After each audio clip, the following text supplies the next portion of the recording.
Hi guys, this is Sarah. I've had a few people ask me how I make my zucchini noodles. I like to call them spaghetti. And so I thought I'd do a short video just to show you how I usually make them up.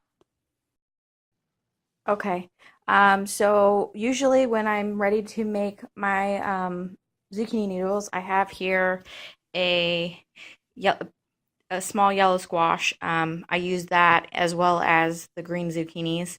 You can use carrots, you can use potatoes, you can use whatever, honestly, will fit into the veggetti here. I just have the basic one.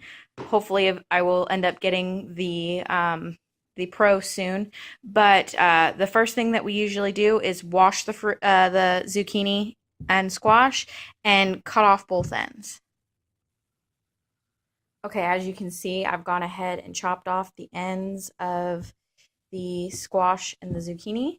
The next thing I do is I have my veggetti here, and there is a thick side that has less teeth and a thin side that has more teeth. I like to use the thick side and make the noodles a little more thick.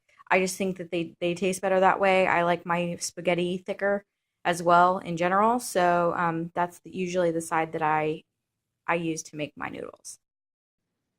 Okay, so I'm gonna go ahead and I have my veggetti here. I'm gonna go ahead and I usually start with the small one and the small end, and I just find the inside groove in here. Now you've got to kind of follow it. It's kind of like a pencil sharpener. You just stick it in and twist, and you'll see the noodles start to come out. The small ones, they sometimes do that and they break. I'll just pull that out and use it for something else. But the idea is to try and get a continuous twist to let the noodles be formed. Now, sometimes the noodles will get really long, and like when you're trying to eat them, it gets difficult. So I'll just break them off as they go if they get too long, and then just keep going from there. This was a very, very small zucchini, so it's fighting me a little. But I'll take the other one. And like I said, it's just like pencil sharpener. You're just twisting it like a pencil sharpener. And sometimes it takes a few tries to get the hang of it, but eventually you do. And you'll get those long noodles that cook up really nice.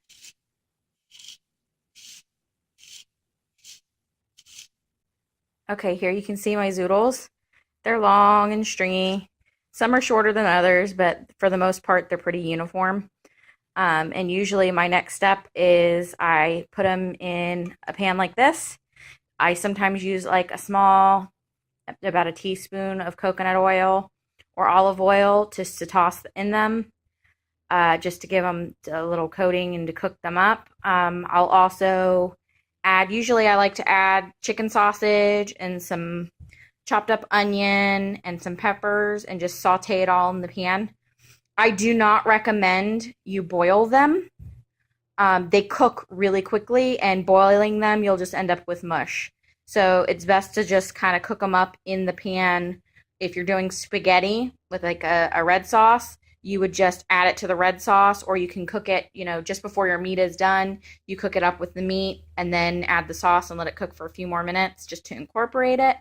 But honestly, it's up to your preference, but it cooks up really quick. I like mine al dente, more like my pasta. I like it to be a little crispy.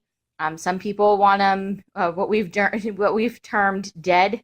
They want it to be, smushy and just kind of taste like whatever you're eating. I just like to have a little more crunch to mine, but that's really up to you. It's personal preference. Um, and whatever you decide to do with it, it's very versatile. You can make it Asian flavored. You could do something more Mexican or Italian like the spaghetti. Whatever your heart's content. I like to use it in a stir fry with a lot of different veggies and my chicken sausage.